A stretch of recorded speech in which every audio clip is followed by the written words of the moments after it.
Hello, class. Good afternoon, and welcome to Art Appreciation class. So it's been 2 weeks since the last time that we had our online class.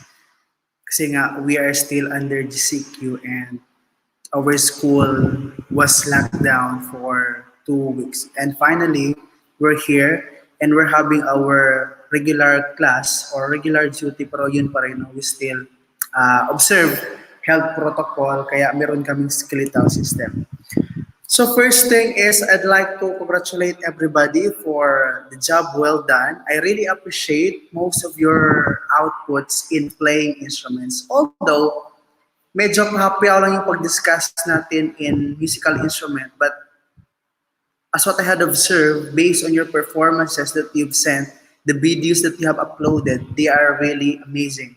Means that you really take time to do every activity that we had. And with that, I also observed that some of you have the potentials in playing instruments. Like others are playing xylophone, guitar, and many more. So as what I've said doon sa mga hindi pa nakapag-submit, anyway, I will still extend this activity. You can use any materials available at home. Pag yung kawayan ang available, then make use. Pag yung mga lata, you can use it as long as it can create music. Okay? Because talking about art appreciation, it also means that we are creative enough and resourceful enough to find ways or to find some indigenous materials that are found at home to create some music, di ba? At least out from it, out from that simple thing, nakakreate kayo ng musika, and that's good about art appreciation. You're not only discovering your talent, but you are also developing your creativity and being resourceful.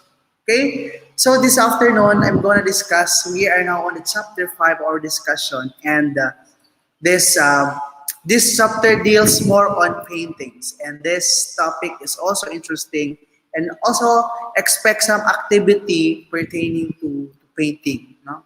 Doing some painting, doing some artwork that could actually uphold your imaginative, your imagination, how you imagine things surround you. How can you paint something out from your curiosity? Something like that. Okay? So I will now show my screen, but before that, don't forget to write your name on the comment section. That will serve as our attendance, okay? Because I'm also checking attendance. And almost 1 month na lang yung natitira sa klase natin. Therefore, we really have to take time to do every activity as long as meron tayong enough time, okay? I'm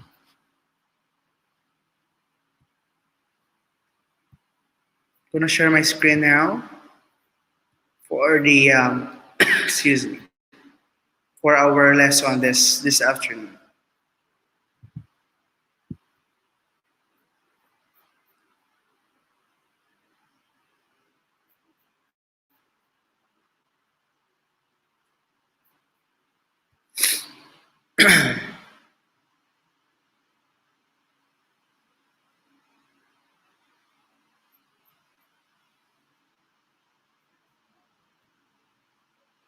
All right. So chapter 5, painting.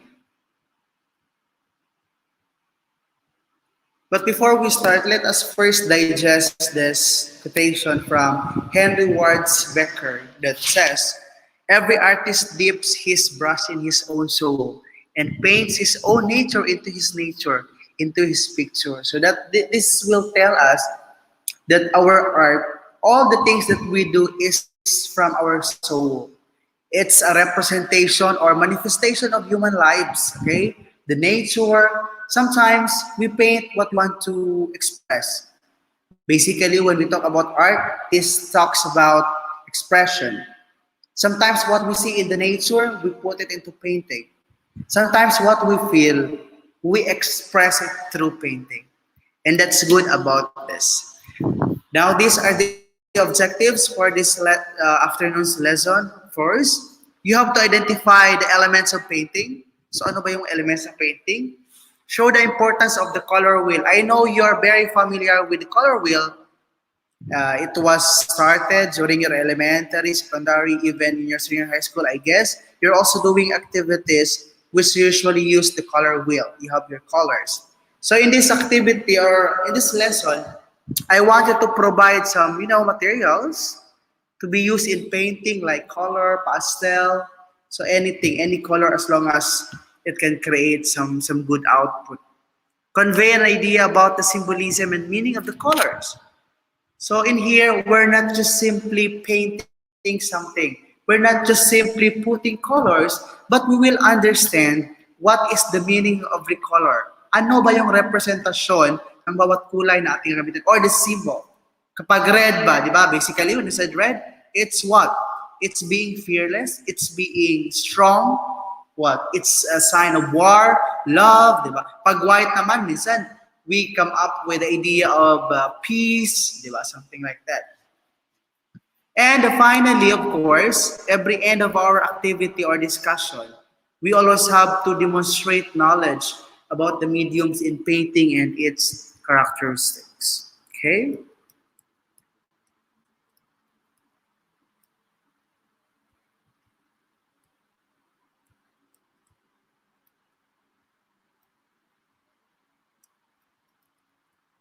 Okay. So there are, there are questions here prepared pertaining to this picture. Now, try to understand or take a look on this picture.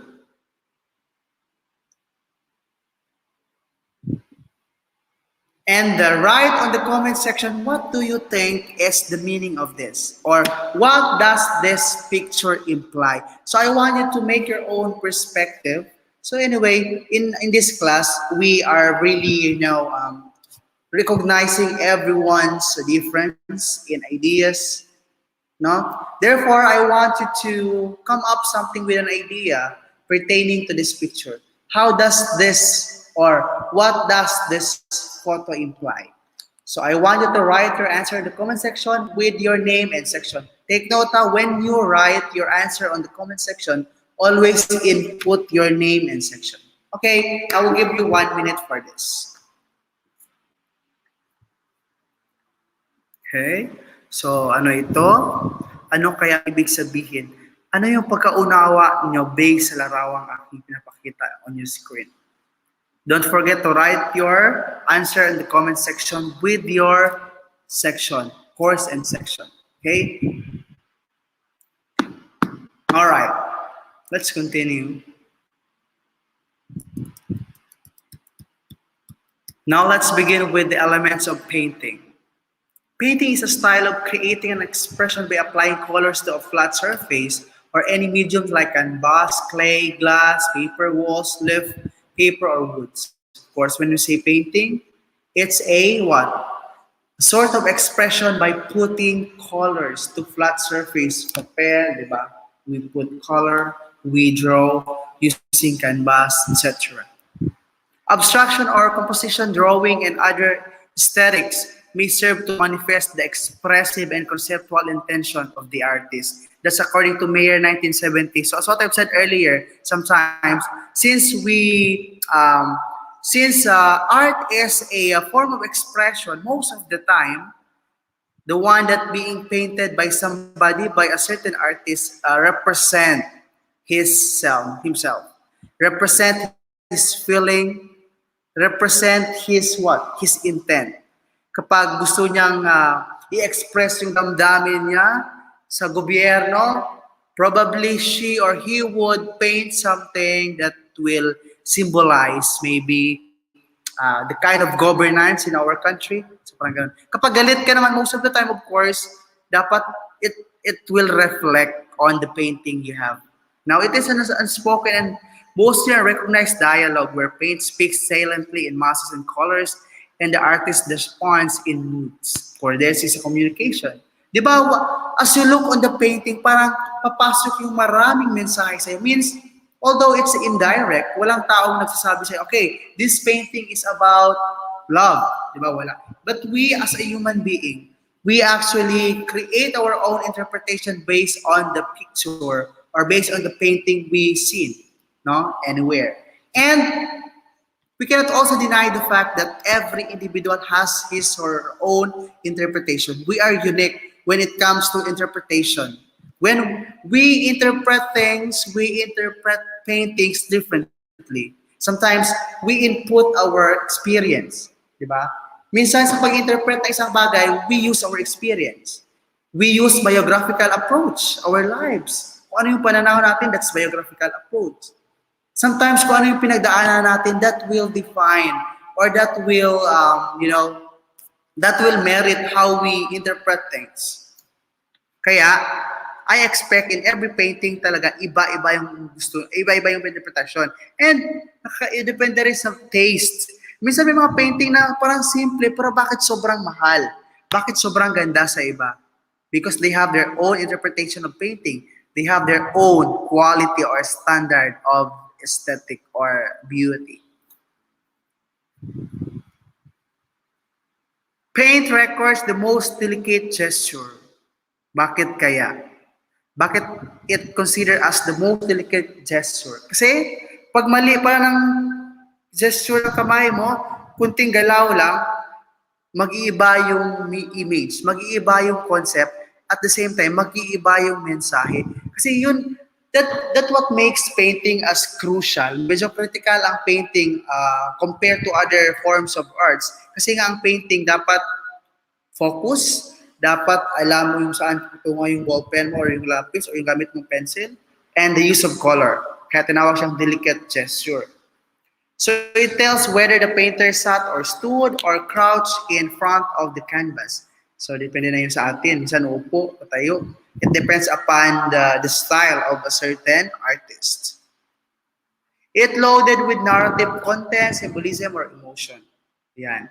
So as a painter talaga dapat it's not just simply painting something. Pero yung mga artists talaga, they put emotion, symbolism, content. They always see to it that their paintings have meaning. Merong meaning, merong symbolism, merong emotion. Diba? Maliban lang kung abstract. No? Pag abstract talaga, wala talaga yan.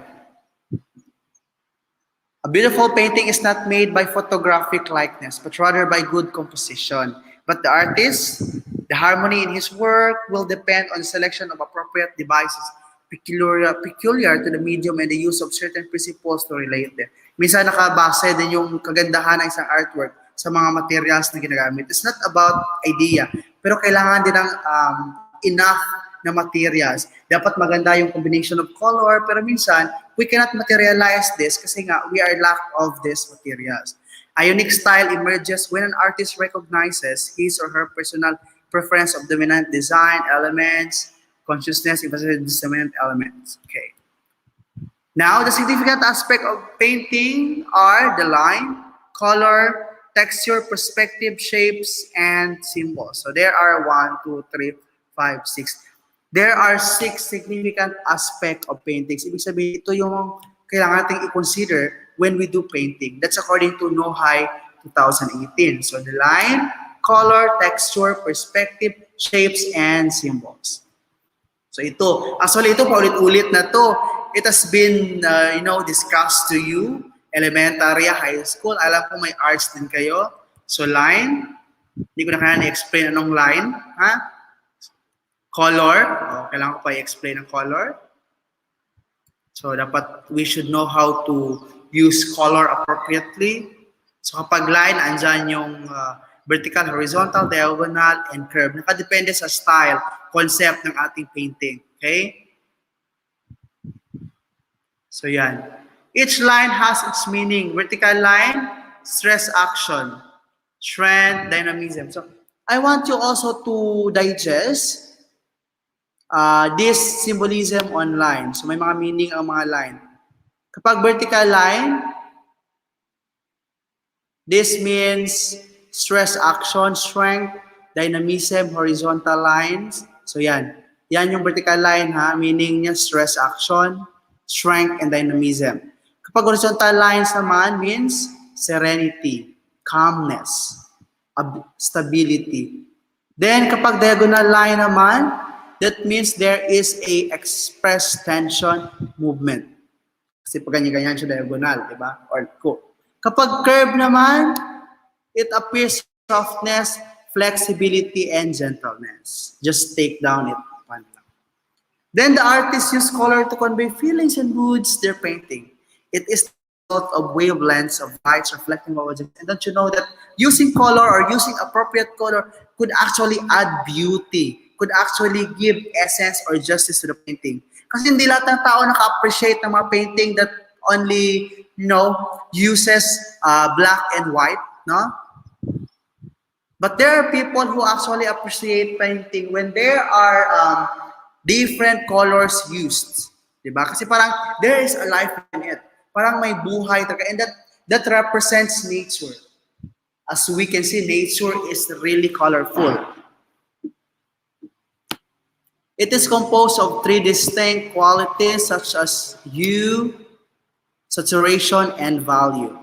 So ito yung mga three distinct qualities ng color. So when you say hue is merely the name of the color. Like red, yellow, and blue are primary color. Alam nyo naman ito siguro. Their mixture that produces a secondary color are green, orange, and purple. When you combine green, orange, and purple, you can actually create this one. This red, yellow, and blue. Kaya yan.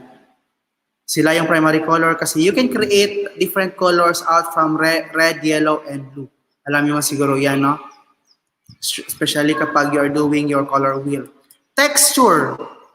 Texture, it is a component of two-sided and three-sided design and distinguished by its perceived visual and physical properties. It is used to describe the way a three-dimensional work feels when touched in two-dimensional models such as painting. It may refer to the visual feel of a piece. Texture, kung gaano ba kakapal yung kulay na ginamit, masyado ba siyang makapal? So, depende na rin sa style ng isang artist. Depende sa concept, no? And minsan, nakadepende rin sa meaning na gusto nating i-convey sa ating, viewer. Perspective. It is an art technique for creating an illusion of three dimension with depth and space. Its really goal is creating a viewpoint for the audience that will best communicate the message and curve its particular message. May mga painting kasi na para siyang 3D, but it's just an illusion. May mga painting, minsan nakala natin nasa forest talaga, no? But it's just a design, a perspective to create some illusion. Ang dami nito sa YouTube or sa Facebook, makita niyo. Minsan yung sa kuan, kala mo parang may mga maze, no? Pero wala pala, it's just a result of illusion through painting. And most of the time, yung nakagawa ng mga illusion na ganito is yung mga skilled painter lang talaga. But if you're just an ordinary painter, it's really hard, no? Kasi pag kunting mali lang, hindi magbigyan ng essence yung kanyang sense of having three dimension. So, radio na lang yan. Shapes. It is an element in painting that helps express ideas, helps to interact, and independently evoke agitation, purposeful energy, direction, etc. They may be circles, rectangle, ovals, or square. It is an area with defined boundary created by variety of color, value, or texture of the areas adjacent to it. So when we say, or when we talk about painting, hindi talaga mawala ng shape. No? Kung anong shape yung gamitin natin that could actually give essence or justice to what we are trying to paint. Symbols. The artists often include symbolic objects in their paintings that have a special meaning or special message. It is used to express ideas such as death, hope, life, etc. Ito din sinasabi ko kanina. When you do painting, it's just about creating beautiful objects, putting beautiful colors. But see to it that when you paint, you have these symbols. Ano ba yung pinaka-symbol? Ano ba yung pinaka-heart ng yung painting? Are you trying to tell about that? Are you trying to show something about hope, life, beauty? So it's up to you.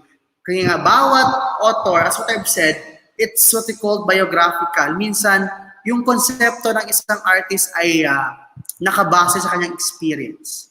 Minsan kapag nakaranas siya ng sobrang pagmamaltrato, sobrang pait ng buhay, most of the time, the theme or the symbols of his painting are all about sadness. Kapag naman sobrang saya, like he is so in love, most of the time the symbols accentuate on love. So parang ganun.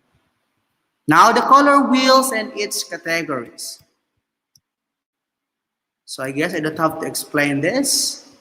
I know, alam niyo naman ang part ng color wheel.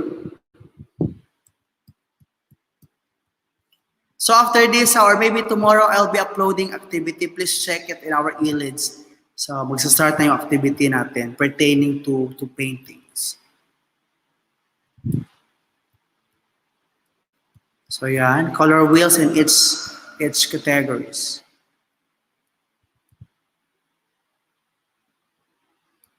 So we have complementary colors. From the word complementary means there is a equality in the color. Dapat match, there is a match. These colors is hit contrary to each other on the color wheel because they are opposites. They tend to look lively when used together. When you use complementary colors together, each color seems more noticeable. Example of this color are red and green. No? They complement each other. Analogous colors naman, these colors sit next to each other on the color wheel. Just check on the color wheel. Neutral colors, they are sometimes called earth tones. The colors don't usually show up on the color wheel. Neutral colors include black, white, gray, brown, and beige. These are neutral color. Warm colors naman is like black, white, So warm colors are yellow, orange, red, yellow, and some combination of this. Minsan they are used to combine to create something. Colors of the sunset give a feeling of brightness and heat. Most of the time, if you use this color, you can create the color of sunset. Cool colors, of course, andyan ang blue, green, purple. Some combination of these colors make you think of cool and peaceful things like winter, skies, and still ponds. Now, symbolism and meaning of color, ito na. But before that, let me recharge my MacBook. It's getting low, but so now we will discuss. The last part of our discussion this afternoon is the symbol of, or the meaning of primary colors.